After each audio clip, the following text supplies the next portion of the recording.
There is a retired HVAC technician who installed a unit in his own home in 1994. It is still running today. The units he installs now, he tells his customers to budget for replacement in 7 years. That is not pessimism, that is the spec sheet. And by the end of this video, you will understand exactly why and exactly how to beat it. Walk into any local distributor or browse contractor websites, and you will find what looks like an open, highly competitive market. Dozens of familiar brand names promise distinct engineering, special patents, and independent quality. But this variety is an illusion. While 54 different air conditioning brands are sold across the United States, only 8 manufacturers actually build them. A contractor might show you 3 different brochures with 3 different logos, but there is a high statistical probability that those units came off the exact same assembly lines. 3 corporate giants, Carrier, Trane, and Lennox, control roughly 60% of the residential units sold in North America. The remaining share of the market is constantly shuffled between private equity firms and global conglomerates. Today, corporate acquisition drives this industry far more than independent engineering. For example, in January 2025, Bosch finalized an $8 billion purchase of Johnson Controls residential division. This multi-billion-dollar transaction served to expand corporate market share rather than improve compressor valves or fan blades. When you buy a modern air conditioner, you purchase the naming rights and factory output of a consolidated corporate parent rather than the legacy of an independent foundry. The brand logo on the metal cabinet is little more than a sticker. In Tyler, Texas, a single assembly line produces both Trane and American Standard air conditioners. The units go through the same paint booths, receiving either a light gray finish for American Standard or a dark gray coat for Trane. They use identical internal components, sharing matching part numbers and the same climate-tough compressor. Yet, when these systems arrive at a home, an installation quote for the Trane branded unit can run $1,000 to $3,000 higher than its American Standard twin. Carrier operates on a similar multi-brand pricing ladder, selling 9 nearly identical brands at 9 different price points, including Bryant, Payne, Tempstar, Heil, and ComfortMaker. These systems rely on the same supplier networks for their internal parts. For example, a $7,000 Carrier condenser and a $4,000 Payne condenser share the exact same Copeland compressor. The internal mechanics are identical, but the parent company charges thousands of dollars more for the premium logo. Homeowners who look at matching manufacturer part numbers can easily bypass this badge pricing, securing the exact same cooling hardware without paying an arbitrary brand premium. Manufacturers altered the underlying engineering of modern air conditioners by swapping thick-walled copper coils for thin-walled aluminum microchannel designs. While marketed as an energy-saving upgrade, this material shift cut production costs while introducing a predictable failure mode. When aluminum meets copper in moist air, galvanic corrosion systematically eats the coil from the inside out. In Arizona, a homeowner's 6-year-old evaporator coil looked like Swiss cheese, but the responding technician described the condition as completely normal. This acceptance of premature failure is backed by legal history. In 2015, Lennox settled a class action lawsuit over evaporator coils that corroded and leaked from within, covering multiple brands like Armstrong and Aeroflow.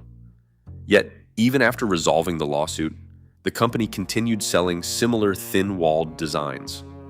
By normalizing these fragile components in the field, the industry has successfully shifted the financial burden of frequent, expensive coil replacements directly onto the consumer, effectively turning what was once a 20-year appliance into a near-disposable product.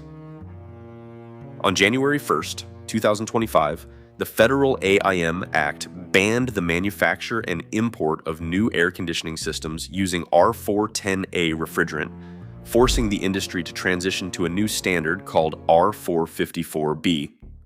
This regulatory change has been turned into a powerful sales lever.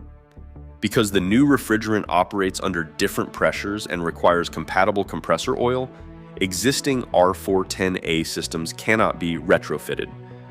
Meanwhile, the price of legacy R410A has surged, with cylinder costs climbing from $300 to over $2,000 in some markets. If a 7-year-old unit develops a refrigerant leak, a simple top-off is no longer a cheap fix.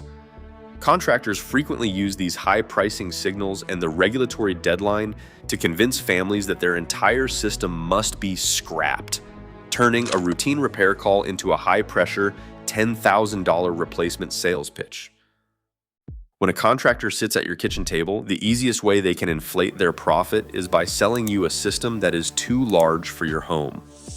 Bigger units cost more, and they carry a higher sales commission. But in the air conditioning world, bigger is rarely better. An oversized unit cools your home too quickly and shuts off, a destructive pattern known as short cycling. This constant starting and stopping places extreme mechanical stress on the compressor, wearing it out prematurely. Because the system runs in short bursts, it never operates long enough to remove moisture from the air. You are left with a cold, clammy indoor environment, and the persistent dampness creates a high risk of mold growing inside your ductwork. This simple installation error can slash a system's designed 15-year lifespan down to just 7 years. The single defense against this overcharge is demanding a written manual J-load calculation. This industry standard formula measures your home's actual cooling needs based on windows, insulation, and local climate. If a contractor tries to size your system using a basic rule of thumb instead of presenting a written manual J report, you are likely being set up for an expensive failure. Finding a reliable system requires looking past marketing labels and focusing strictly on serviceability. Trane and American Standard units earn their reputation through climate-tough compressors and durable spine-fin coils built to run for 20 years. Carrier Infinity systems stand out for utilizing the largest parts network in America, alongside variable speed compressors that reduce daily mechanical wear. For homeowners prioritizing simple repairs, Rheem and Ruud construct systems with thick heat exchangers and standard, widely available parts built for long-term durability over complex gimmicks. If you face harsh winters, Mitsubishi Hyperheat provides reliable inverter performance down to -13 degrees. For flexible upgrades, the Bosch IDS inverter system allows installers to swap only the outdoor condenser unit while keeping your existing indoor evaporator and furnace, which can cut overall replacement costs in half. Selecting these models shifts the focus back to engineering rather than arbitrary brand markups. Buying smart means demanding real technical value instead of paying a premium for a plastic nameplate. Subscribe to protect your home and budget from industry overcharges. When you look past the marketing, the reality of the air conditioning market comes down to a 15-year balance sheet. A budget system typically costs around $8,000 to install today. Because these units are frequently engineered with thinner materials, they often fail near year 7. Replacing that unit a second time, combined with intermediate repairs and rising refrigerant costs, pushes your total outlay to roughly $20,000 over a 15-year span. The alternative is a higher quality, properly sized system costing about $12,000 upfront. On this path, you pay that invoice exactly once. By year 15, the original compressor is often still running, and your total cost remains thousands of dollars lower. Manufacturers of cheaper equipment rely on the fact that most homeowners will not do this long-term math before a sudden breakdown forces a costly emergency replacement.